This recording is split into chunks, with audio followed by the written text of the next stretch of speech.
Глава 36. Золотая жила для Зеты. Зета давно работал в этом цеху и правила игры знал хорошо. Давным-давно он театрально упал на финише, отыграв на бригаду Гориллы, которого тогда и в помине не было, на все 100%. Поэтому его не трогали, он был нужен, но он постарел. Все шло ни шатка, ни вал, как почетной пенсии. Несчастно Звездный радостно потерял руки с осени 19 года, планируя встать у руля. Но ситуация изменилась. Зверю понадобился Зета. Косвенно решить проблемы некоторых людей. Хотя с первого дня было ясно, что Зета берет деньги у оппонентов и обманывает. Тем не менее, зверь перекроил расклады, отодвинув закат Зеты на пару лет, и, как оказалось, не зря. Тот поверить не мог своим глазам. Он фактически уверовал в абсолютное могущество зверя в силу жадности. Абсолютное могущество – прерогатива Бога и никого более. Какая бы просьба, завуалирована, конечно, не была бы озвучена через Добера роботу, зверям выполнялась всего за пару секунд. Статус Зеты у Че взлетел до небес, чего отродясь не было.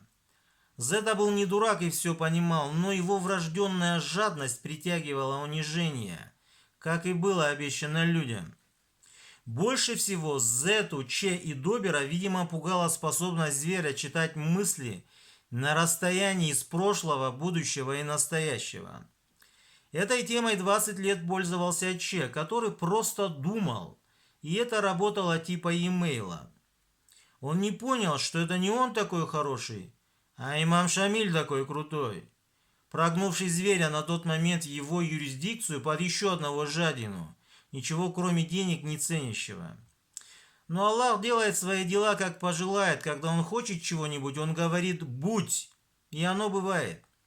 Короче, у Зеты было 3 желания.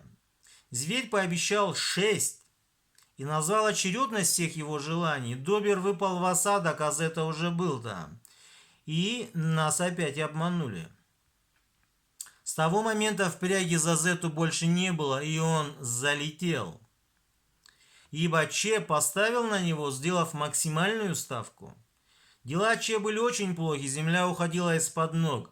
Впряги зверя на тот момент время от времени еще случались, но их уже не хватало, а жадный Че не хотел ничего понять. Его дело. Теперь Зета прессовал Добера, чтобы тот выдал результат.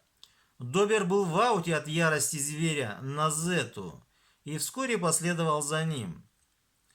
Проблема Зеты была в том, что здоровья и сил у него не было и раньше. С прягами зверя он помолодел лет на 30, и силы вернулись. Жадюга подумал окончательно. Зверь отошел, и все ушло вместе с ним. Зета все понял слишком поздно.